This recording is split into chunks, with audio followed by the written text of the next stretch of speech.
Boardgames with Niramas Podcast. The Boardgames with Niramas Podcast, first episode, the big premiere. We are so excited. I'm Joseph. I'm here with Drako. And, Drako is a quiet little dragon, so he's not going to say that much. He's more of a, he's got the looks. And he, his facial expressions, body language, wagging the dragon tail, all that stuff. But he's not really a talker, so you will be mostly hearing from me in this podcast. But I hope you can always go check out Drako on the YouTube videos, right? So yeah. In this episode, we are going to have a guest as well. It's going to be a guest in each episode, and I'm so excited and so happy to tell you that Stephen Buonocore is the podfather of gaming. He is the first guest here. He's going to show up in a little bit, and we're going to have a chat that you guys can listen to. But before we get there, let's start talking about some other things. And I mean, if you want to see Drako, of course, you can always check out Board Games with Niramas on YouTube, and that's actually like the main thing, the main place to find Board Games with Niramas. I've been doing YouTube videos for over 4 years. But then I got this idea that it would be fun to do a podcast as well. And some people have been asking me, oh, aren't you going to do a podcast? Everybody's doing it, right? So you should do it as well. And then I had my Kickstarter last year at the end of 2020. And one of the stretch goals there I put in was to do the podcast. And we reached that. The Kickstarter went really good. And so, of course, I wanted to start up the podcast. It's going to be a monthly podcast. It's going to be one episode a month. And since this is the first episode, maybe it's, in place for me to do a little bit of an introduction, tell you who I am. You might have found this by Spotify or Anchor or wherever you listen to podcasts, right? And you might not have any idea what this YouTube channel is. So let me tell you, I'm from Sweden. I'm getting close to my 40s, which is a bit scary. But anyway, let's not get into that. So yeah, I love board games. I'm so excited about gaming in general. I've been gaming for basically my whole life. As a kid, I played on the Game Boy. You had the black and white screen. Still remember that. It's so weird. It's the super small screen, and it was so much fun. And then Nintendo. Basically played all the different Nintendos through the 90s, and then the PlayStation and playing on the computer as well. Have been a huge part of my life, actually. I mean, to be honest, I am a gamer. I got my first computer when I was 12 or 13 years old. Had this, Command and Conquer. I remember that game, the first game I played there. It was so awesome. And, Diablo, the first Diablo game I played on its dial-up. And my mother got shocked when she got the phone bill because, I was playing all through the nights and, not going to school and all that. But then somehow around my, 30s there, 25, 30s, I got a little bit tired of this, sitting at home playing online, which, I played with people from all over the world, which is an awesome thing with online gaming and computer gaming and all that. But yeah, somehow there was this urge in me to get back to the analog games, the board games, social games, meeting people, sitting around a table. And, it was such a, in these days as well, you're always at a screen, at work, school, whatever. It's always a screen, it's always a computer. So it's so nice to just sit around a table with friends, turn off the phone and just focus on an actual game in front of you where you move pieces around, you have cards that you hold in your hand and all that. So then somehow I did watch a lot of YouTube, I've been doing that for a long time as well. And then I watched a lot of playthroughs and Rado runs through the Dice Tower, obviously. And I got this idea back in 2016 that, I could do some videos. It would be a fun project. I needed some kind of creative outlet as well. I've been having, I've been sort of working, I have my own company since 10 years and doing events and marketing things in stores and so on. And I still felt like I was doing the same thing over and over and just, paying the bills and then doing the same thing again. And so I needed a creative outlet, really. I needed something to, a little project, something to work on. And so I started a YouTube channel, Board Games with Niramas, and, Drako was there from the start. Obviously, there is a whole backstory to Drako and to the whole Niramas thing, which I do call myself online as well. These days I do just call myself Joseph, which is my name. But I started out with that. Sometimes I do wish I would have just called the channel Board Games with Drako, because Drako is such an easier sort of name. Niramas is kind of weird. It's a backwards, I don't know what it's called in English. There's some kind of basically like salt for your stomach. If you have an upset stomach, you can, mix this kind of powder with water and drink it. And at least in Sweden, that is called samarin, which is Niramas backwards. Well, actually, that's where I got it from. When I was like 15, I needed a name for, I think it was like Diablo 2 maybe. And so I had this box of samarin on my table. I don't know if I had an upset stomach at the time or whatever. And then I just got this idea to put it all those letters backwards. It became Niramas. It sounded a bit like I think like a hard rock band or something. I don't know. I thought it sounded cool. I started using it, and then I've been using it for all these years. Because I'm not getting old, but it's a long time ago, which is insane. Those times when I sat around playing Diablo all the time, or World of Warcraft for that matter. I played a lot of World of Warcraft. But then, of course, that sort of enthusiasm for gaming, I brought that over to the board gaming scene. So, of course, I play a lot of board games. Even before I started my YouTube project, I always want to try new games. And these days, I try a lot of new games and play a lot of new games because, I sort of have to. It's not like I have to, but I want to, because I want to be able to learn new games and then be able to show them on camera in playthroughs and so on my channel. So yeah, the podcast is going to be exciting. It's going to be it's a bit of a challenge for me as well. And I like having a new challenge because I don't like it when I get into the routine of things, when I feel like I'm just doing the same thing over and over. I need something new. I need something to challenge me, to find a new avenue where I sort of feel that I'm not comfortable, because I think that's how you develop, right, as a person. That you're not feeling comfortable, but you're doing it anyway. And then you found out, well, hopefully after a while you find out that it actually worked out. So just talking to you through this audio thing that is called podcast, that is a challenge to me, because I am a Swede. I do think I speak fairly decent English, but at sometimes I can't find a certain word, and when I film a board game, I have the card in front of me, right? I can just show the card, I can point to the board, I can do things that derives your attention from my voice into something visual that I can show you. But over here, I'm all alone. Well, Draco's here, but he's not really saying that much. He's a really quiet guy, little Drako. Yeah, so anyway, in this structure here, I'm thinking this was the introduction, and just do this for the first episode, but this first part here, the first segment, I think to talk a bit about like what's happening in my life, what's happening in my sort of behind the scenes, what am I doing as a YouTuber, what am I doing as a gamer, and also I will get a little bit more personal in this podcast than I usually do on my channel. Like, my idea has been for a long time that the channel and the videos are about the games, it's not about me. But as the channel have grown, there's like a community of people following it, and I stay in contact with the people. I have a Discord channel. You can get contact me with there, and then the email and the Twitter and the Facebook and the Instagram and YouTube, obviously. So there's a lot of ways to contact me, and all those ways are in the show notes for this as well. But I think it's I feel like I'm sort of gotten into this content creation enough that I feel comfortable being a bit more personal and talking a bit more about like what's going on in my life or in the world or in Sweden. I mean, I know a lot of people are listening from other parts of the world, which I'm very happy for. I think that's one of the really cool things with this whole like making content on the internet, and that's why I chose to do it in English as well. Like, I could have gone for Swedish. It would have felt safe and even way easier to do it that way. But then I would have this very limited sort of audience, and also it wouldn't be such a challenge, right? And I do like that challenge, and that's why from the start I decided I'm going to do this in English.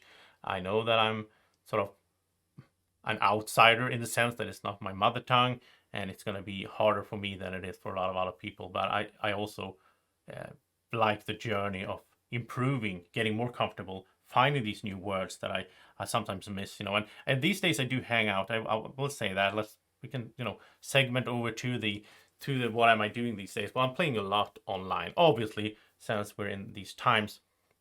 And when I play online, I usually play with an American group, or at least there's a lot of Americans. There's some British people, there's some Germans and so on, but we speak English all the time, and we play Boardgame Arena. We play. It started out just playing Werewolf, the Ultimate Werewolf on Zoom, and it was through the Dice Tower, which is one of my favorite channels, of course, on YouTube, and Tom Vassell, that's running it.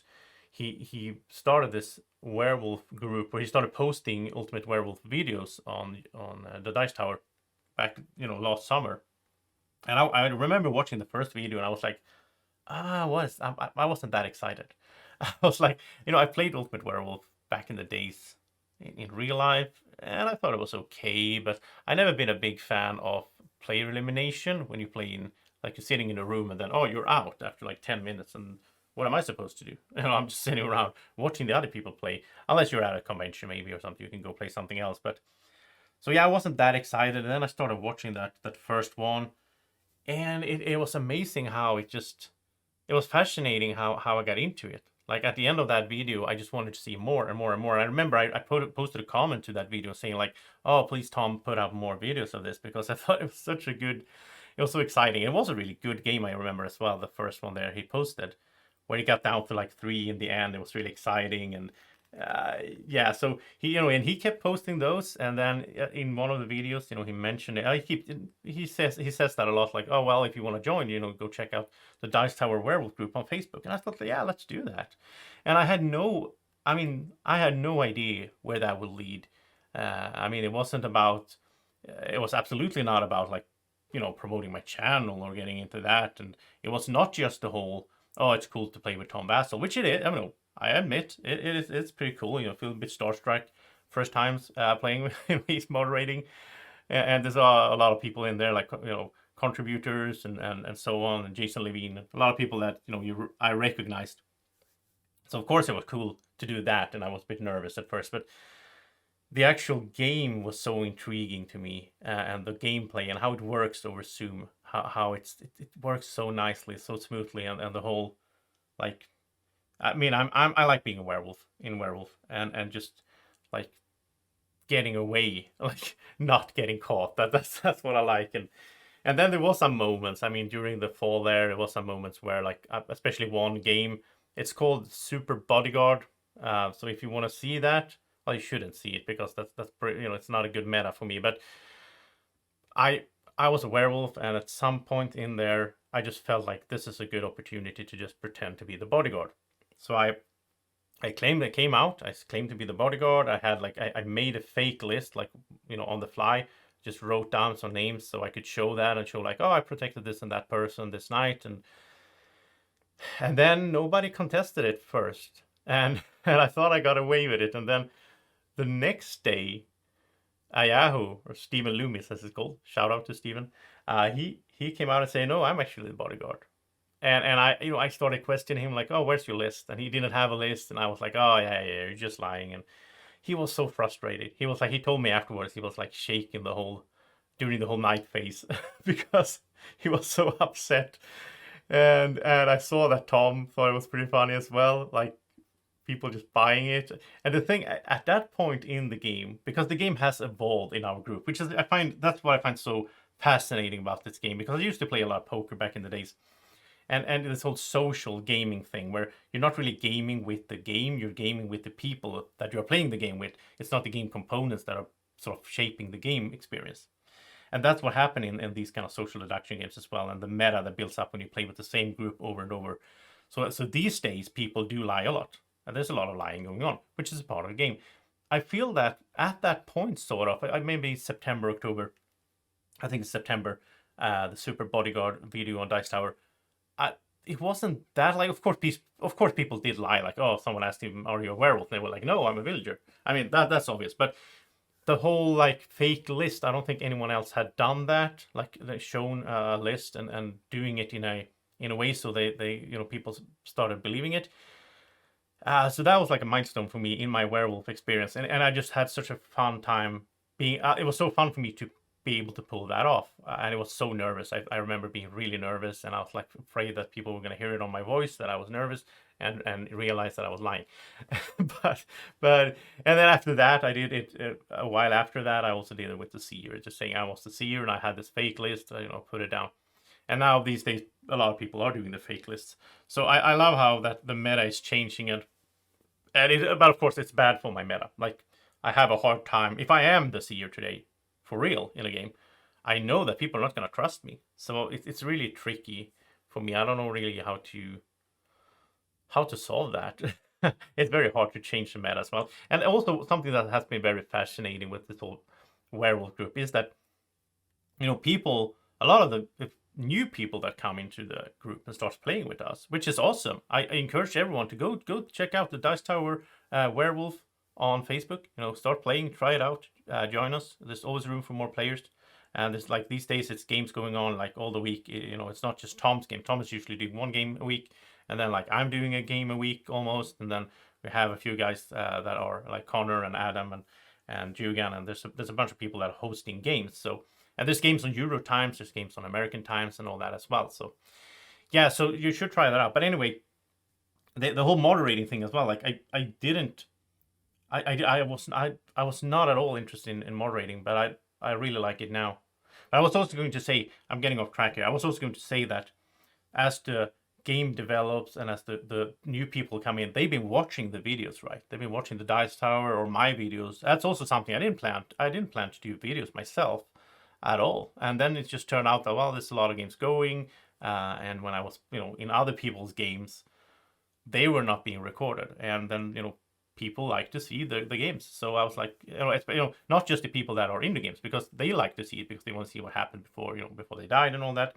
But then other people also, some people just like to, watch the games. So I started recording them. I started posting them up and on my YouTube channel, and they got a lot of views, and I was happy about that. And then so I started moderating myself, and I also made up this whole theme of my own, that with the Guami village and all that, which is really fun. But I'm not gonna go too much in. I could be sitting here talking about werewolf the whole night, but it's not a werewolf podcast. It's just mainly what I'm doing these days, werewolfing, and of course we also play like Board Game Arena as well. And you can join the Dice Tower Werewolf group, and you can join the Board Game Arena games as well. There's gaming going on every night basically, and there's so many good games on Board Game Arena. That's something I do want to talk a little bit about. If someone would have asked me like a year ago, like, oh, do you like, if I wanted to join a game, like I played some Tabletop Simulator, some Tabletopia, just occasionally back in the days, right? But I didn't expect to have this much fun playing board games like this, because of course I went into the board game hobby to get away from the whole playing online, like I say, like playing computer games. And then it feels like, I'm back there. I'm still, but it's still different. Like we're playing, oftentimes, we always have voice chat, and we're playing like on Board Game Arena. We're talking, we're having a good time. It's relaxed. So it's not the same, of course, as playing a computer game. And also it is what it is right now. It's like a solution right now. I wish I really wish I can get back to my old gaming groups this year. And, we used to play once or twice a week over at a friend's house, and that was a lot of fun. And of course, I will keep playing online as well, because all these American friends and all these British friends and so on that I got, a lot of these people have actually, I feel like they become friends. We chat about things, we stay in touch on Messenger, and it's not just about the games anymore. It's more like finding friends online, which is so cool as well. And it's gonna be so much fun. I can't wait for the day that I can actually meet a lot of these people, like at Essen Spiel, or if I can go to Gen Con or Dice Tower, the Dice Tower gatherings, or some kind of convention over in the States, right? I really look forward to meeting a lot of the people over there in real life. Just give them a hug, when we are back to, I hope we get back to normal, or whatever that is. Yeah, so of course Board Game Arena is really cool, and also I do play some games on my table as well. I played Hallertau recently here. I just posted, when you hear this, I just posted the Hallertau solo playthrough that I did, and I really enjoy Hallertau. It's the new game from Uwe Rosenberg. It's like a farming simulator, so it's sort of, in a thematic sense at least, it builds on Agricola and Caverna and Fields of Arle, and it's very streamlined. It's very easy to get into, I would say, and the way the system, it's very good for solo. The system with soloing, like most board games that have a solo variant, well, these days most board games have a solo variant. Most of the time it's more like, oh, well, if you're playing solo, it's worker placement. Well, then, draw a card or do something, and then, like, anachrony, roll a die, and then the automa or the bot or some kind of dummy player will take spots on the board. But in Hallertau, it's more like you are your own blocker. So I build up these bases. I don't retrieve my workers. Like in a lot of Agricola, at the end of the day, the workers come home. That doesn't happen here. They stay out on the board, so I'm blocking myself for the next round. And then you draw a card, which is a quadrant card, so it's like 4 quadrants of the worker placement spots on the board, and then you clear that quadrant. So then the places are available again. But so you can sort of, I like that. You can plan out.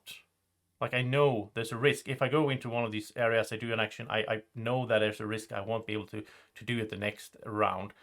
Or I might be able to do it, but it will cost me more. It will cost me more workers because it's like 1, 2, 3 worker spots.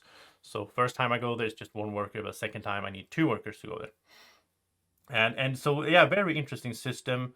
And I really like the whole, like, you're gathering resources, you're using the resources to develop your little village. But it's like you don't need to feed anyone. You don't have, it's such a different feel for being a worker placement game. You don't have that feel of this pressure in that sense. Like, the pressure is more like, it's so streamlined. It's so like abstracted. So what you do when you spend these like grain and these leather or whatever, and you develop your village, that's like the whole process. Like, that's how you feed your people, but it's like abstracted into that way, and it works really nicely. It plays fairly quick. There's a lot of math though. There's a lot of thinking, but I do like that. I like that in solo games. Like Terraforming Mars obviously is my favorite solo game, and in that game, in the solo mode, there's a lot of math involved, and so I don't mind the math part. Well, it was a bit taxing on my brain when I did it on a camera for the solo playthrough. It was a bit like, oh wow, I feel like I'm not playing optimal and people are watching this, but I don't care. You should never see my videos as strategy guides, unless it's like Keyforge maybe, or maybe Terraforming Mars, like games that I play a lot. But most of the time, it's more like I show how it's played, give you a sense of how, do you enjoy it? In that case, you might want to, pick up the game yourself.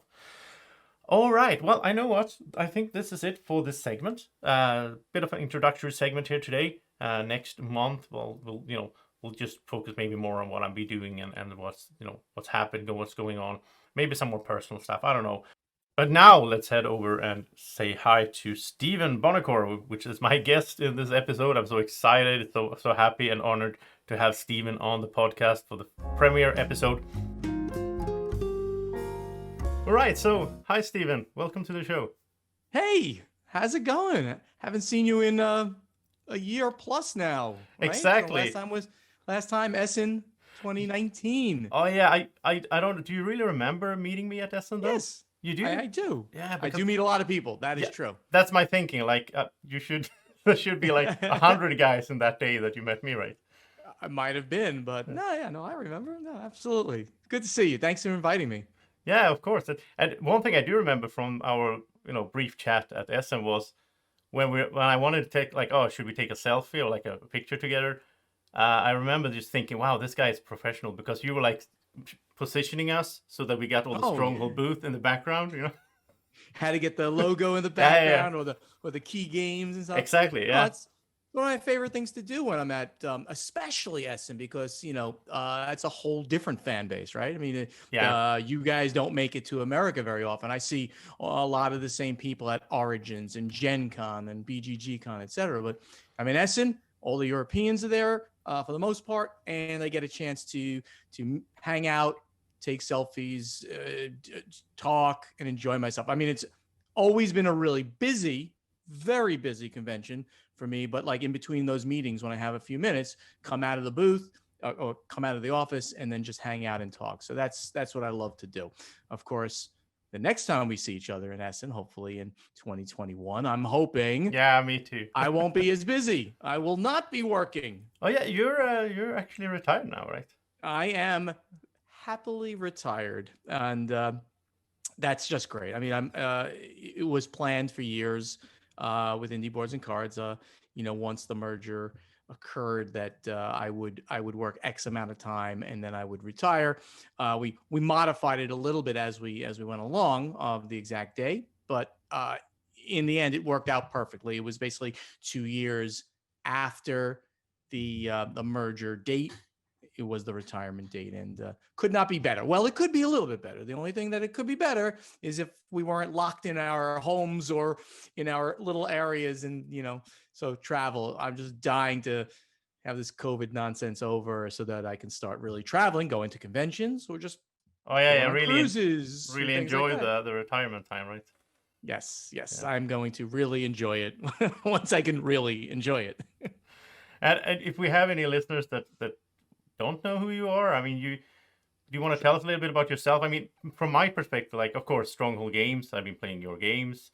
I've seen you on the Dice Tower quite a bit. But also the main thing that I sort of consume your content is on the Board Game Insider pod that you do with Ignacy Trzewiczek. Right. So, I mean, so just to go from the beginning, so to speak, right? I am the founder, once owner, and now retired president of Stronghold Games, which merged with Indie Boards and Cards to create Indie Game Studios in 2018. And I just retired in August of 2020. Now, and by the way, and I've been a gamer forever and all that kind of good stuff, and maybe we'll talk more about that later. Now I stay on the game media side of what, of the industry, so to speak, but I'm not monetizing it or anything like that. I simply want to have fun at doing the things I do. And in that regard, I'm continuing my podcast with Ignacy Trzewiczek, the owner and president of Portal Games. So the two of us on a weekly basis talk about what's going on inside the companies or inside Portal Games now, and things that I'm doing in life and gaming. And then we talk about the news of the industry, and we take questions from our guild on Board Game Geek. So that's about 45 minutes every week. We post that podcast, and I also post it on YouTube. I also do Board Game Breakfast on Thursdays at 10 a.m. Eastern Time, and that's a live stream with Tom Vassell and Z Garcia.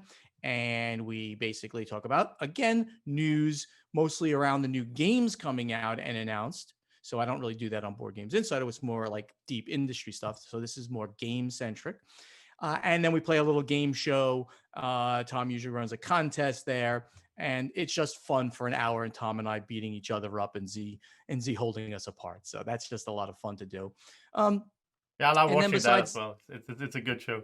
Thank you. And then besides that, I'm maintaining the persona, I guess you can say, of the Podfather of gaming. I was given the moniker Podfather a long time ago because I was appearing on everybody's podcasts, and I still am doing it. I'm appearing on as many, if not more, now in retirement than I was even during working there. So so there are a lot of people who say the Podfather because it was a big thing to do that for various reasons.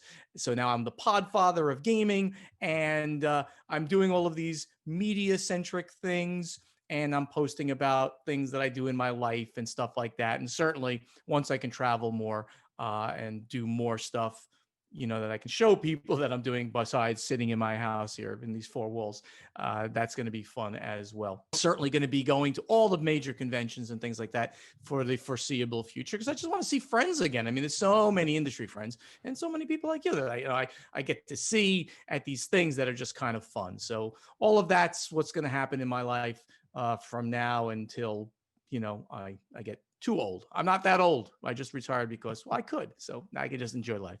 Yeah, that's perfect. Yeah, and I of course, for me, starting my podcast, the first guest that came to mind was, of course, the Podfather. I mean, I have to, I should be honest. I did invite Tom Vassell as well.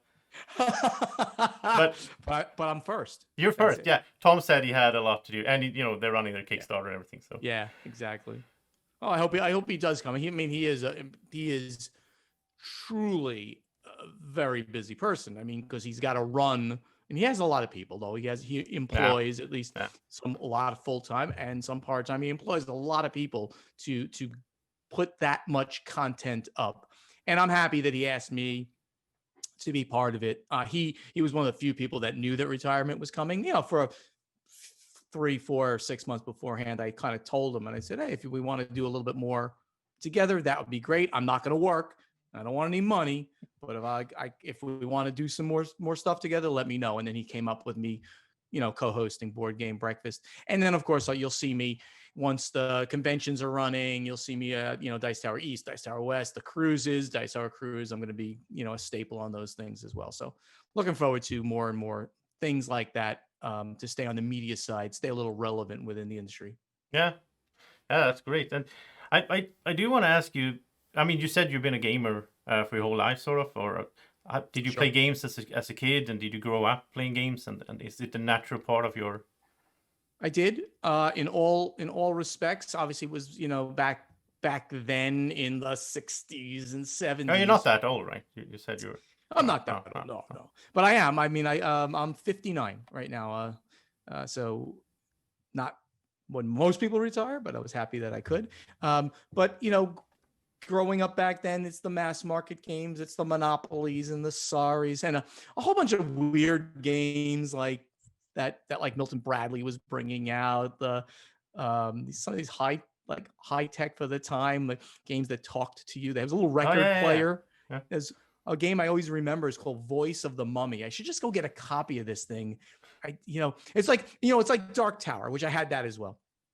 It was such a novel thing that they put into this, that I would want it as a kid, and I loved it. So, and the Voice of the Mummy had this, like, I don't know, I'd say it's a 4-inch, which is like a 10 centimeter ish disc in there that was like a mini, like a single almost, the old 45 singles that you would put in there, and every once in a while you did something on the game, you had to push a button, and then it would randomly play some part of that disc.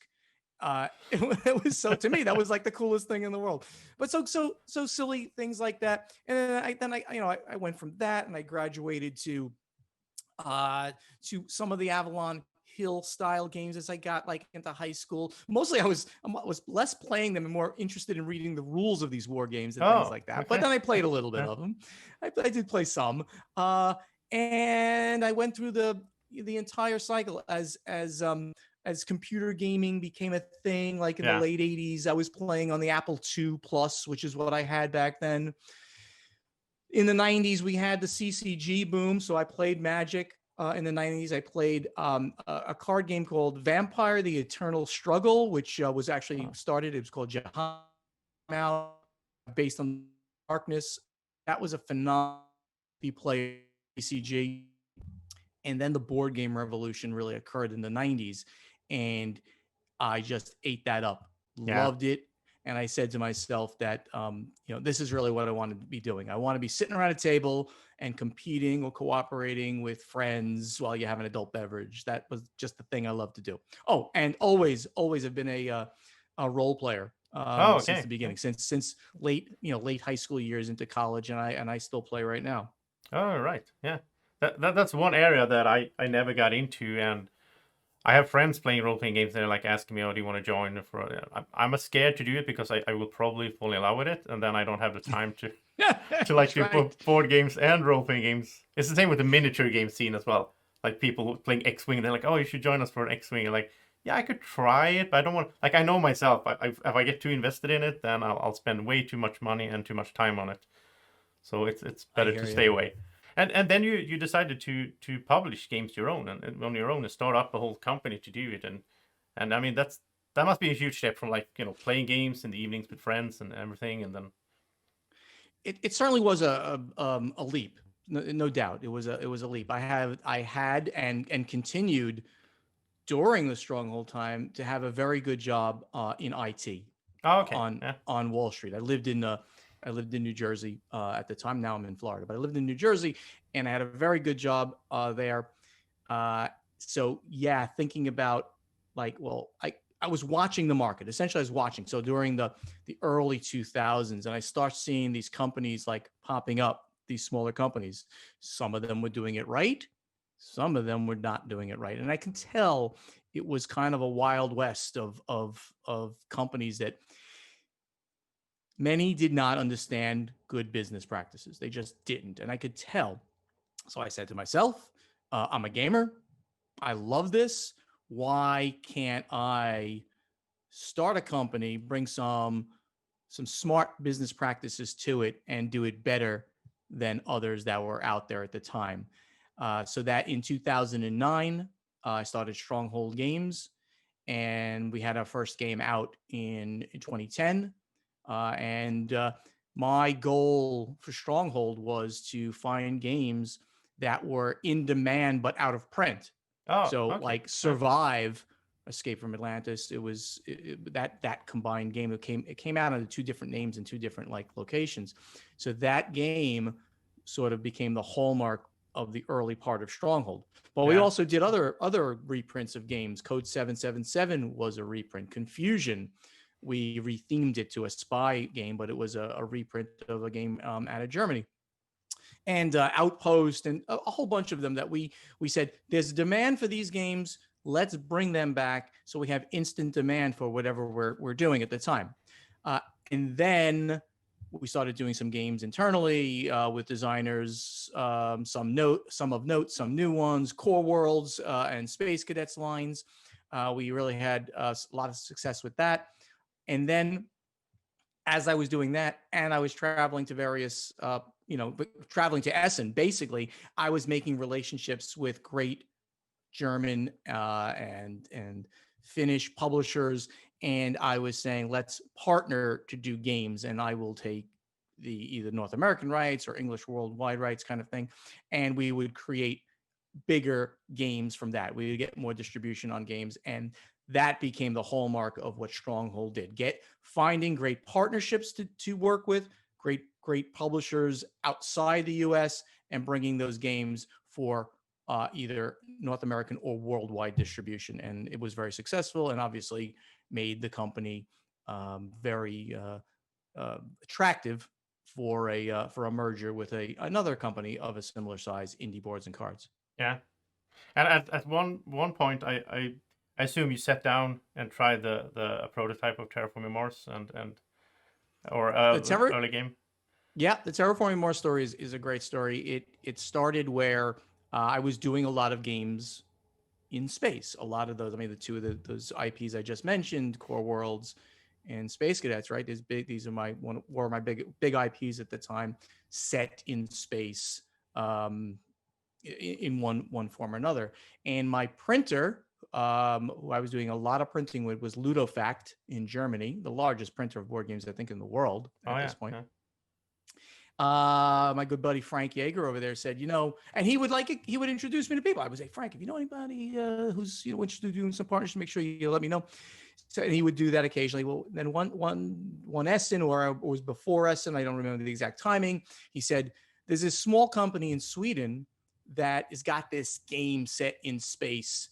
Looks interesting. We're going to be doing the production. They could use a strong partner. Why don't you talk to them?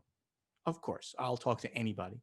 So I started talking to Fricks Games about this game called Terraforming Mars. We met in Essen in 2014.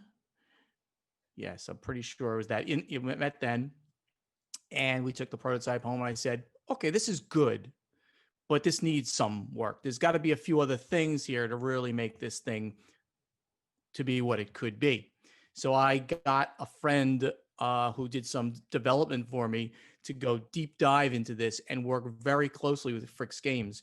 They wanted to have the game out for Essen 2015. Oh yeah. And we said, guys, don't not do that. Let's not rush this thing. So the game actually came out at Gen Con 2016 was the first time that game was seen. Actually, we had some copies at Origins 2016, just 300 copies. They sold out in like the first hours, like forget it. Then obviously Gen Con, the thing became big. And then Essen, it was immense that year. Wonderful. And we couldn't keep the game in stock for the longest time. But it was that extra year, let's call it 10 months or so, of making sure that game was perfect, that really went from, okay, this is cool, interesting, to just setting it over the top. And I think that all of us, Fricks Games, Stronghold Games, and gamers worldwide would come to appreciate the amount of extra work that we all did to make sure that game was truly a great game. Yeah, I remember talking to Jacob Frixelis about that he had some, like, as he told me, it was like over complex when he started with it, and then he had to like cut it down and find a good balance of, like, he wanted to do everything at once at first, I Like, think. yeah, like any good designer, Yeah. you kind of you start with something, and then I mean, sometimes you have to add to it because there's not enough to it, but a lot of times you peel back, and that's almost an axiom of many creative outlets. When you're a writer, Yeah, when yeah, writers yeah. write, they just write and they write and they write, and then they look at their sentences. I'm like, those are horrible. And then they Yeah. peel back the words, right? They streamline what they've written, and they condense and and they expound upon areas where they need to. But for the most part, it's that editing and pulling things out that makes something really great in the end. With Terraforming Mars, they were close enough where we weren't pulling things out. We were almost segmenting things. The game didn't have the sort of the three modes that it has right now: the beginner, corpse, and the advanced, and then the corporate Oh yeah. error. So Yeah. it has kind of three modes. Most people just, they're gamers, they just go right to the top. So they did that. It also, one of the biggest changes that we pushed in was 2 actions per turn. It was 1 action, but Yeah. that completely removes the combos that are so great in any Yeah. card-driven game, right? I'm going to play this card, which then gives me this so that I can play this card, right? Those Exactly. combos. Yeah. Or I'm going to take this action on the board, which enables me to do, play this card, which then enables me to take the get that milestone or that award. And those things are huge because, and that's it's a great visceral feeling as a gamer to be able to do 2 things at once to achieve something. And that was a huge thing in the game. That when we convinced them that was the right thing to do, 2 actions per turn, Yeah. that really set it apart. And then I mean, a lot of, especially some of my friends, they really like to do like 1 action a turn and just stall and find the right. And it's a lot of strategy involved in that as well. And I think that's kind of rare, right? I can't recall that many board games that you can do 1 or 2 actions. It's more like you do this amount of actions and that's it. I couldn't tell you. I mean, I would think that we're not the first certainly doing that. That there are other ones that have implemented it. I can't think of it. But sure, when I'm playing, normally I take 1 action. I want to see what evolves on the turn before I do too much. Yeah. But when you have the ability to get something extra by taking 2 actions. A lot of times, and here's a perfect example of taking a 2 action turn. When somebody raises like the temperature by 1, and you see that you're 2 away from getting a bonus if you raise the temperature again, then you like go bang bang, raise the temperature twice, and get that extra whatever it is. Yeah, exactly. There's a lot of. I mean, that's very interesting as well with the whole planning. Like, okay, so I don't want to race it so that there's. I don't want to do that because I know that he's going to be able to do it later. And he's going to be able to do it. So absolutely. So I'm one of those people that stalls too. I mean, not to stall the game down, but just to play it slow, and then pounce, right? And then you're like, bang, bang. I get all that stuff. So there's a lot of strategy in the timing of actions and when you need to take them, especially when you're talking about the milestones and the awards, where like there's only X number of those, right? So we're only gonna be able to get 3 of them. So when can I race up there to grab one of those things? It's important in the game. That's where the game is really won in those milestones and awards. Yeah, that's the whole. That's why I love the game that much. I think. I mean, I love the card play and everything, and but the interaction between the players, but especially with some of the expansions as well, like Turmoil. You want to stall him, and see. I don't want to go into the parliament until you do it. So yeah, exactly. Yeah, that's great. And I also now, was it like a week ago that I saw your post on Facebook about the card game coming up, and that was totally news to me. And at first I had to read it twice. I'm like, what is this? I don't understand. So that's been obviously been in the works for a while. I knew about it, even though I'm not working there anymore, and I'm not privy to things going on the inside. I can always ask. I always ask the Kira, our marketing consultant. They like say, hey, what's coming up next and stuff like that. But I don't get the reports anymore like that. That's not my business. But I knew about this. Obviously, it was going on while I was there, and that project is a joint project with Jacob and the Frick Skies, where we proposed the design and then they worked on it. So this is actually a first time when Stronghold Games drove to get that game done versus Okay. Yeah. versus Fricks Games, who constantly are bringing out the pieces. We created the idea and then we worked with them to flesh it all out. Internally, it was called Project Meatball, just because we could then talk about it, like, when we're together at a convention or something like that. Like, Oh, so yeah. what's the status on Meatball? Did you work out the issue with the card with this? And then no one would know what the heck we're talking about. So, but yeah, so that's been going on for, I believe we finally proposed that early in 2020, January of 2020, where and then the game, they already had the good skeleton of the game, proposed it to them, showed it, and they were like, well, yeah, this is great, and then worked on it for a year, essentially, almost a year, made the announcement, and now it's going on to Kickstarter next month. I think it's on Okay. I think it'll be on Kickstarter February 12th or something like that, 19th, something like that. Well, that's not that far away. That's exciting. Oh yeah, no, it's less than a month or about a month. I think it's maybe the 9th or the 16th. It'll be on Kickstarter. Okay. Yeah, I was expecting the dice game, because that one I have tried the prototype and talked to the Fricks brothers about and so on. So, and I don't know if the dice game is I don't know if dice game is that their own thing. Maybe that's not. That is that is their own design. We felt that it wasn't ready, and when you have such a great IP like this, you don't want to bring any product out that's not ready. You don't want to hurt the brand exactly of Terraforming Mars by bringing out something that's just not really doing something different for the brand. So that's why we drove completely the big box, right? I mean, that's something that we said, like, guys, everybody's out there making 3D terrain for this game. Yeah. Let's make 3D terrain. Let's do it better and cheaper. Like, so for 100, I think the full price was $150.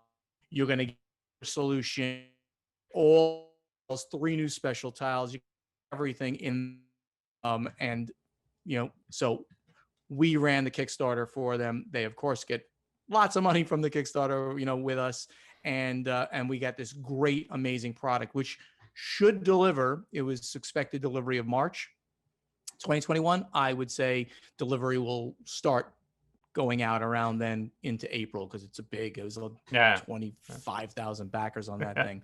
So that's certainly not a new game. There were 3 new tiles, but that's not a new game. But that was the first thing that we really pushed to help them, and that thing did amazingly well, obviously, on Kickstarter. Yeah. And then this new game is brand new. It uses the concepts, the themes, and the names from the original base game, but now implements it as truly a card game, instead of being card, board, and this and things like that. Yeah. Yeah, it sounds exciting. I mean, as you say there, with the IP, it's so strong and everything. So, like, just someone mentioning, Terraforming Mars and whatever game, then a lot of people, including me, will be interested. So you don't want to be disappointed then when it arrives either, because as you say, then that's gonna hurt. I mean, there are a few that, Castles of Burgundy have like a card game, a dice game, and it is a dice game. So I mean, the difference between those are very small. Basically, it's just the same game. It's just doing it a little bit differently. So I'm excited for that. I think it's also cool with the big box. Like, I just got this Anachrony Infinity big box, right? Which is it was insane. It took like hours to organize and everything. But I like the idea. I like the idea of big boxes. That's a cool thing. Yeah. And I think that's gonna be something that's more are going to do, right? People love that stuff on Kickstarter. So yeah, I mean, that's Kickstarter is like made for that kind of thing, when you're putting toys, basically, right? Yeah. Like, miniatures are like toys. In this case, terrain, it's like a toy. It's like this beautiful little piece that you're going to be putting there. So it's somewhere between creating a collector's edition and creating an accessory. I like to think it's basically an accessory. You get storage, you get these pieces that'll sit there nicely. You can play with them or without them. It's Big Box was a real passion and love project when it was envisioned, and that I think that worked out so well. Certainly, in all of the stages beforehand, and I can't wait to see it. I can't wait to see the final delivery, which Yeah. is be pretty soon. I have to ask you as well because I do know you mentioned the legacy game at some point. Has anything else happened on that, or is it just an idea so far? Or?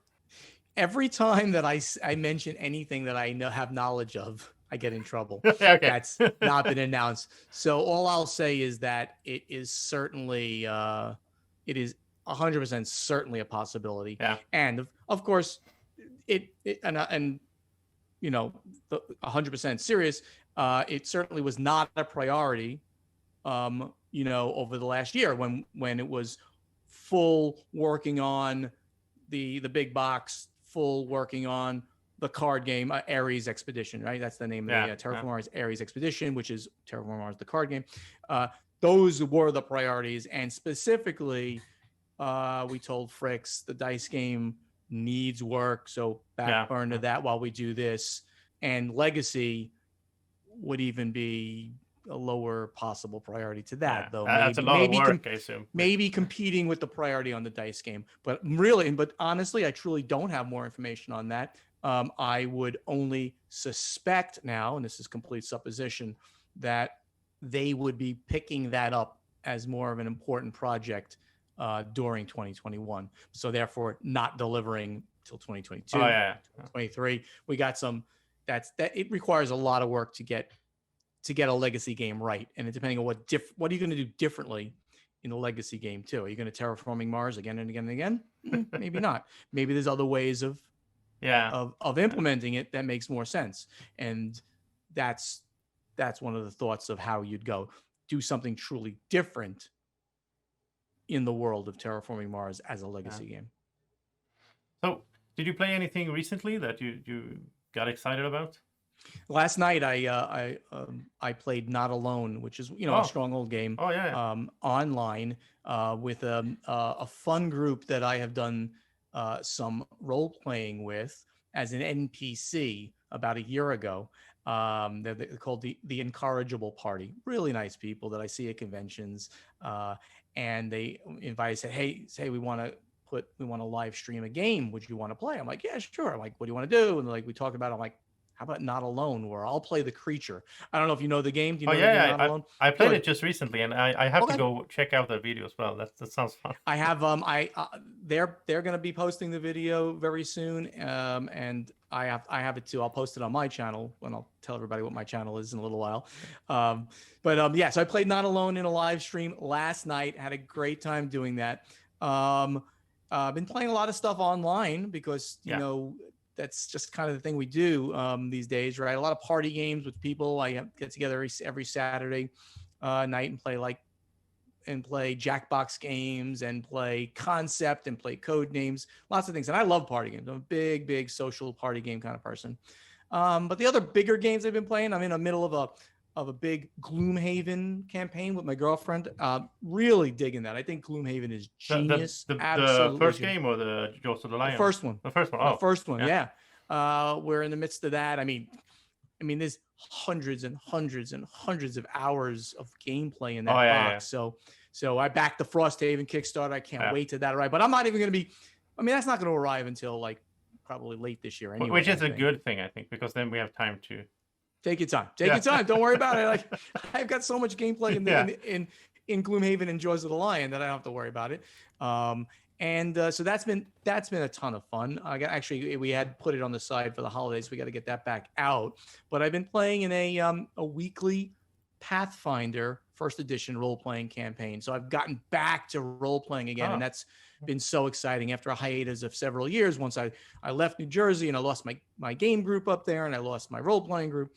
Now we're playing on Zoom, of course, and it works great. Role playing games work great over Zoom. It does, yeah.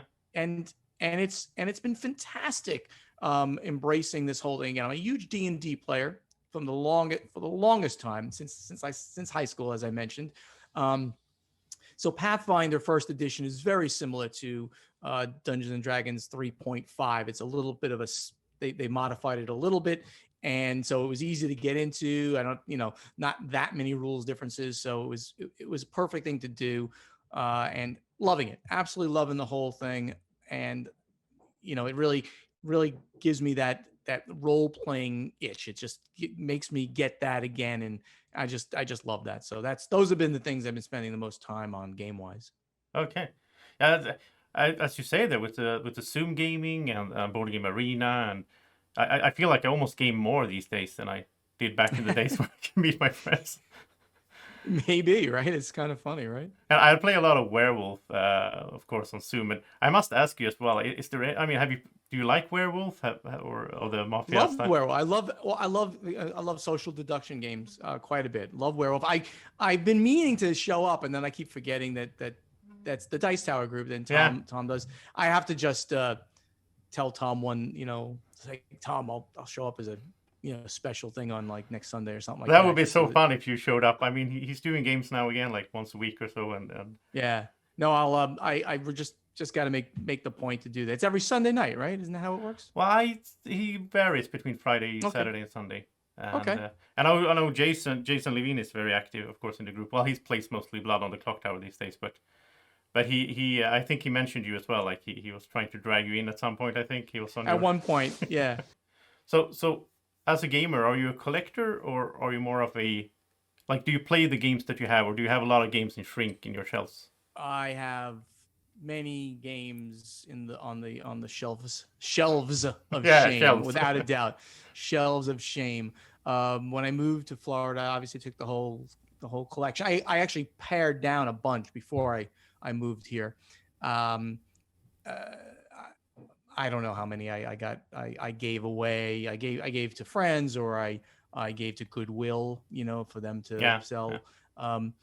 But then when I got here and I put them all out, I literally I have this 30-foot wall. I don't have that big of a house. And in New Jersey, my house was much bigger.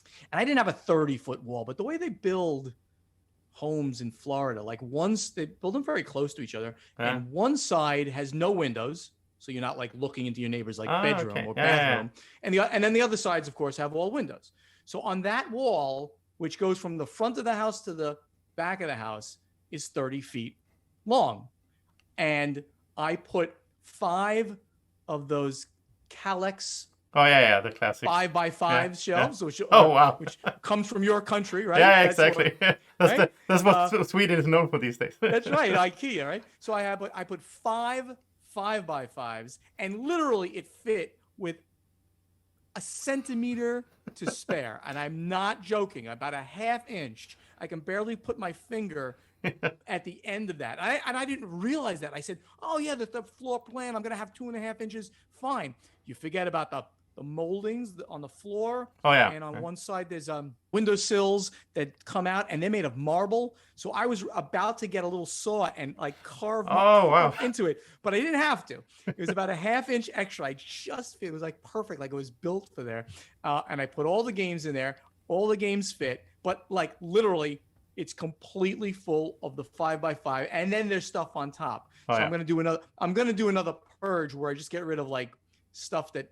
Look, I know I'll never play some of the games that I got in SN, and I was going. Well, basically, we looked at them to check them out. Yeah. To see if we were going to co-publish, and we didn't. They weren't all that good. But some of them made it onto my shelves because they were fully fleshed out games. They weren't a prototype. They were nice looking games. So I'm going to get rid of, I don't know, 20% of that to make room for anything new that shows up. So. Yes, I'm a collector, but I am a player, and I know the games I really like. And if somebody comes over and says, "Oh, you have that? Love to play it," I'm like, "Can you teach?" Yeah. Okay. Open the shrink. Let's go. I never keep a game in a shrink just to keep it in shrink. You know what I mean, right? Yeah. It's not like, oh, that game must always be pristine. I think games are meant to be played. So even though I can say collector, I will play any game, and I will whatever it takes to play it, and I have no problem stickering legacy games, and I play the games you have. Yeah. You can always get another one if you have to have it, and even when it has a little wear on it, I don't care. That shows that I loved it, and I played it, and I enjoyed it with friends. So I'm good. All right, that's a great note to end on, I think. Excellent. And I know that's what combines all of us, like this love for gaming and this excitement that we will have for like, well, I mean, I'm all this like, yeah, you put a game on your shelf and you have like this.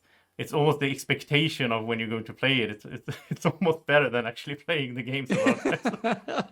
But I never knew how good Gloomhaven was. Like, for instance, I mean, Oh yeah, I think I'm not sure if I've, it's the number one game on Board Game Geek, so it sells itself, of course. yeah. But I think I've sold a lot of games for Isaac Childers because I keep talking about it. Like, God, this thing is genius, and he did it again with a smaller version. Oh yeah, that's and even he's doing better, it again with yeah. a bigger, another version. So it's like, good on him. I mean, I'm really happy. I know Isaac. I see him at the conventions. He's a good guy, and he's got a good infrastructure of people around him too. So, but yeah, I mean, love. It's a great bond that we all have in this love of gaming and bringing in the new game and then experiencing that again. With friends and in a new experience with them. So it's something that keeps us bonded together, and I think it's something that we can continue doing is throughout our lives. It's not like, Oh yeah, well, I can't play sports anymore because of my back and this. I can always sit down and play a game with you, right? So very happy about it. Yeah, exactly. Okay, thank you so much, Stephen, for joining the show. It's been an honor to have you on the premiere episode. Thank you for having me. This is absolutely awesome. I really appreciate it. It was a great conversation. If you don't mind, I'll tell people where they can find me. Yeah, of course. Of course. So on Facebook, you can go to the Podfather of Gaming page, and you can like that page. We also have a group to have some chats going on. I run events. The biggest event I do is twice a week. I have happy hour with the Podfather, and that's a live Zoom event. Everybody is invited. It's at 7 p.m. Eastern time on Thursdays and 4 p.m. Eastern time on Sundays. And that's the one where we get some Europeans, we get some Germans and some English that show up occasionally there. You can also find me on Board Games Insider, my podcast with Ignacy Chevicek of Portal Games. You can get that wherever you find podcasts. Watch me on the Dice Tower in many different ways, but Board Game Breakfast at 10 a.m. Eastern time. I do that every week. My YouTube channel, where I post some of the things that I do, is called Podfather Gaming on YouTube. Go subscribe there. You'll get noticed when I put things up. And I'm putting things up like two to three times a week over there. Thank you so much for having me. This has been great. I'll put all of these links in the show notes as well, so you can find them easily. Thank you so much. Thank you so much, Stephen. And let's move on to the next segment. All right, so that was amazing to have that chat with Stephen. Thank you so much for joining, Stephen. As I said there, all the links and everything will be in the show notes, so you can check out his stuff and his content on the internet as well. And in the next segment here, it's going to be a little bit of again, introductory segment, because my idea here is that we're going to have a bit of questions and answers in here as well for future episodes. But in order to have that, you guys need to send me questions. I don't have any questions right now. My mailbox is all empty. It's not really empty. There's a lot of mails. But anyway, you can send your questions to bgwniramas@gmail.com. And this is the time where I wish I could point at something and say, oh, just like you can see it there, which I usually do in my videos. I'm so used to that, like, oh, you can see it right there, because I always have the text or the BGW or at BGW in my videos. There's nothing I can point at now. I can point as much as I want. You're not going to see it anyway. So it's going to be in the show notes as well, of course, my email address. You can send me questions about me personally. You can send me questions about Drako, about the channel, about games, game questions, anything you want. It's going to be a mix, depending on how many questions come in, obviously. But the idea is to have sort of a mix of things that we will talk about. Back and forth, up and down, high and low. It's going to be interesting, and I look forward to getting questions from you. So send your questions, for the next episode, or, for March or whatever. It's going to be once a month. So, this is January, obviously. Next up here, we have February. I don't really know right now who's going to be the guest. It's going to be a mix of guests as well. I'm going to try to, mix in people, friends or people from the hobby, from the industry. It could be like publishers. It could be game designers, fellow content creators. It could be gamers, and I don't know. We'll see where it ends up. But I like the idea of just like mixing and just, basically helping out, giving a voice to a lot of people as well. And like people in the hobby, like if you're a content creator, or if you have, if you're a publisher, if you're a designer, if you have a game store, if you're just a plain old enthusiastic board gamer, you can always send me an email as well, and just suggest that we could do something together, or you can come as a guest on the show. That's always fun, and I think that's gonna be a little bit of the theme for me in this new year 2021. It's going to be the theme for me. Like I want to cooperate more with people. Like I want to, that's the main thing, the main positive thing again that I bring from 2020 with me is the whole, like I said, the werewolf group, but also this like cooperations. I did a cooperation with like Rob's Gaming Table and Before You Play, and the other people as well. I'm sorry if I'm forgetting someone here, but like just the whole idea of like getting together. I mean, we're all in this because we love board games, right? And we love gaming, and we love talking about gaming or showing games or whatever. So let's do it together. Let's get together and do more things cooperatively. That's a hard word for a Swede. Cooperatively as well. So in this segment, there's going to be questions and answers. Since I don't have any questions and answers here, let's just skip this segment and just move on to the next one. With that is the last one, where I will talk about upcoming things for the channel, upcoming games, and so on. So let's just head over there. Okay, so we are back for the last segment of the podcast, and in this one I will spend a few minutes here talking about what's coming up. What am I going to do in between this episode and the next episode? And basically then, like in a year, if you listen back, well, that's kind of weird, but if you would listen back, or in theory, if you will listen into the future, then you would sort of get a timeline of what I've been doing and what I am doing. And, I can listen to myself later on and just compare. It's sort of like a diary as well, which actually the whole YouTube project is for me. It's really fun. Like every year break, when we get to the New Year's, I do go back and look at, okay, what I have been filming this year. And that's like reminding me, like I can see, okay, so in May I filmed this game. Oh yeah, I picked that up and I played it with my friends. And I get all these, great memories and so on. So for me, myself, I mean, obviously I make videos and I make content for other people to enjoy as well, but I do enjoy watching back as well, not watching the whole videos, obviously, but like just seeing that, oh yeah, I did that video then. But anyway, let's talk about the future here. So basically, if I look at my shelf and what I'm planning here for the upcoming weeks, well, first of all, the main thing I think is the Anachrony Infinity Box. I got the Anachrony Infinity Box. It's huge. It's so cool. I really love it, and I'm excited to play Anachrony. Play the new expansions. There's 2 new expansions, and there's a new solo mode as well, which I really look forward to try. So that's something I really will bring to the table. It's a bit fiddly to put it up on the table. It's a lot of stuff, but I will get into it, and I will, basically what I do, some behind the scenes here. What I usually do is I put up the game. I play like once or twice off cam. Taking it easy, reading the rule book, going through things, getting, comfortable with the game and the rules. And then I'll put on the camera and I'll make a solo playthrough or a live stream or a playing with Drako and so on. Drako does love to hug the box and, support me. So there's probably going to be a solo playthrough of Anachrony with the new expansion, the Fractures of Time. That's the main one. So I look forward to that. And I have been saying for a long time that I'm going to do a solo playthrough of Anachrony. So it's really, due to make that happen. So that's the main game I think that's going to be. Then of course off cam I will continue I'm playing together with Drako. We are playing the Pandemic Legacy Season 0 campaign, and we have done 5. We have done May now. So we have done 5 out of the 12 months or games, sort of, depending on how well you do. If you fail, then you redo the same month. So we have basically between 7 and 14 games left to play. Really enjoy it, having a really good time. Can't really talk about it because it's a legacy game. I don't want to spoil anything, but there's a lot of cool stuff happening in the game, and we still have a bunch of boxes and envelopes and whatnot to open that we haven't seen yet. So yeah, I'm really excited for that. I love legacy stuff in games. It's the whole, being a kid, opening boxes, what is this, and finding new stuff, all that in the game. And the game itself is also very good.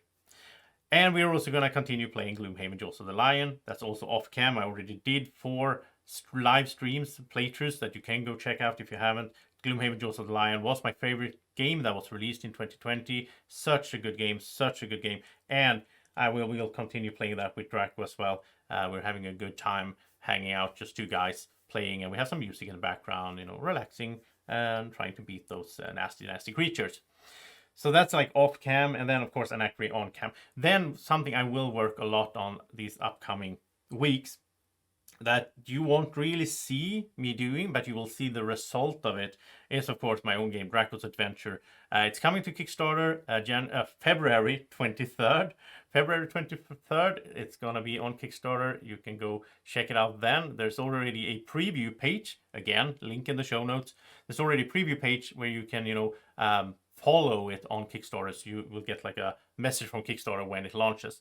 And yeah, it's gonna be so much fun. I am working on the final details basically, because the game itself is complete. It's made. It's a racing game where you try to gather meatballs, and you all have a little Drako in different colors, the really lovely little Drako meeples, and you're racing on this like card-based board basically, that you're playing cards, drafting cards, programming cards in order to move forward and get meatballs. And there's a lot of obstacles you need to overcome as well as you do this journey. And whoever gets to the end first will get to the holy grail of meatballs and get all the meatballs in the world. If you ask Drako, I think that's kind of fake news, because I've been telling Drako this. There's a lot of people have like meatballs in the freezer, right? So how are you supposed to get them? Like they're gonna be in people's homes, and there's no way. Yeah, it doesn't make sense. But anyway, that's what Drako says, that you get all the meatballs in the world if you win the game.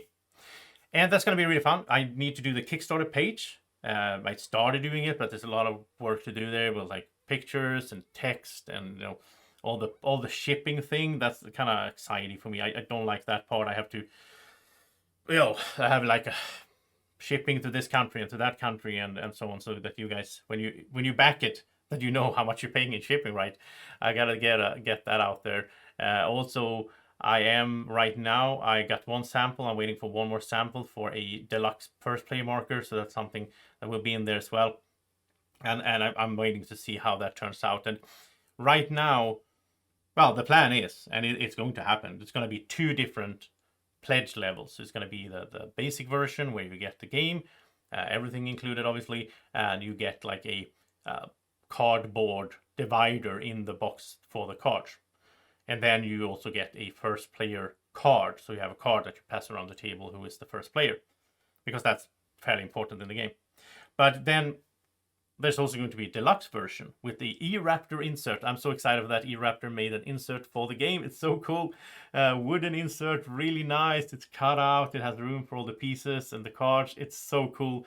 And that's, I just made the deal with them. So that is, that's going to happen.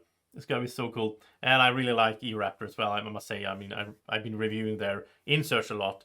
And I really, I have a good contact with them, and I like what we're doing together. So that's going to be awesome. And there's also going to be a first player marker, and that's not decided yet how it's going to look and what it's going to be. But I'm working on some samples now with different people that can create that for me. So that's going to be like in the deluxe version. You're not just going to have a card; you're going to have an actual figure, like a meeple thing, sort of acrylic, as a first player token. So it's easier to see across the table who is the first player. So that's what I'm working on now, and I will be working on all the way up to 23rd of February when it launches. But then, of course, there's going to be a lot of work after that as well.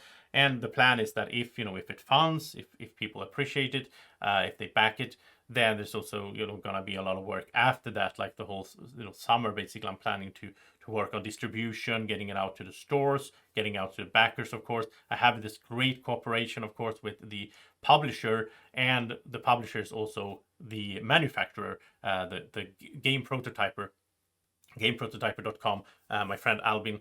So it's being produced in Sweden, it's being manufactured in Sweden. I like that as well. It's not like shipped all over the world. I do think you should consider those things as well for environmental issues, but also for just the feeling of like I will be able to it's an hour drive for me to go over to the factory, go check that out, see when it's being produced, which I really like. So I can, if something is something wrong, or it's like, oh, this color doesn't match well, then we can fix it right away. I don't need to like have correspondence with some Chinese factory or whatever. So I'm really happy for that, and I'm really thankful and happy to Albin for that cooperation with Game Prototyper. So that's going to be exciting. Drako's Adventure. So that's like the main thing that I will be focusing on. Then, of course, there's going to be some other games that I will do videos of and post. I'll do, there's going to be werewolf videos. There's going to be this and that. One thing, as I'm recording this, it's going to, there's always a delay on that. It's going to be out soon. But one thing I am excited about right now is the Best Series Games is releasing. They are on Kickstarter right now with the Mad Castles of Mad King Ludwig in collector's edition. And I really like Castles of Mad King Ludwig, the board game. And, they did this collector edition for Suburbia, which is one of my favorite games of all time. And it's such a good collector's edition, such a good big box. Oh, wow, I was blown away by that one. And I'm really excited for the Castles of Mad King Ludwig one as well. So that's something I'm going to do tonight, actually. After I'm done recording this, I will do a little, video like I do, like a talk through of the Kickstarter campaign, where I talk through, okay, what's included in the campaign, what different pledge levels are there, and so on. Just a little bit of a guide to help you out, maybe if you're want to check it out, if you're trying to decide should I back this or not. So yeah, that's coming as well. And there's a lot of live streaming that I want to do as well, because I do like doing live streams, because I have the direct connection with the viewers, and I really enjoy that. And I really like how, to be honest, it saves me a lot of time. It does, because if when I'm recording stuff, I have to edit it, I have to put it together and put it out on YouTube and all that. It's a long process. It takes a lot of time to make content. If you haven't made any content, yeah, it takes a long time. But live streaming, I just do the preparations. I do like the work beforehand, then I do the live stream, and then I'm done. Then I can relax, because then it's already on YouTube. It's already there, and everything is in place. And hopefully the live stream went fine, and I don't need to go back in editing and too much. So yeah, I really enjoy that. So there's a lot of content coming on the channel, of course. I hope you enjoyed this first episode of the podcast. I had a good time, especially having Stephen as a guest, and it's been a introductory podcast. Obviously, there's gonna be more stuff coming up ahead, and as I said, send your questions to bgwniramas@gmail.com, so we can have a question segment later on as well. And there might be other segments or other guests, other things showing up. I don't have a real set module for this yet. It's gonna have to develop a little bit organically as I do the podcast, but so far it feels good. If you have any feedback, if you have any is there something I should have on the podcast, something I should bring in here, let me know. Just contact me. There's very easy to contact me in different ways. There's a Discord group. There's the Twitter, Facebook, Instagram. You can follow there as well to get updates when I post new stuff and so on. And there's a lot of behind the scenes and all that on Facebook, and so it could be fun for you to check that out. So go check out the show notes. There's a bunch of links in there by now. I'm just spamming it with links as I talk. And so thank you so much for listening to the podcast. Boardgames with Niramas podcast. I'm Joseph. Drako's here as well, even though he's been kind of quiet this episode. We'll see if he starts talking at some point. But thank you so much for listening. Have a great evening or morning, or whenever you're listening. Bye-bye.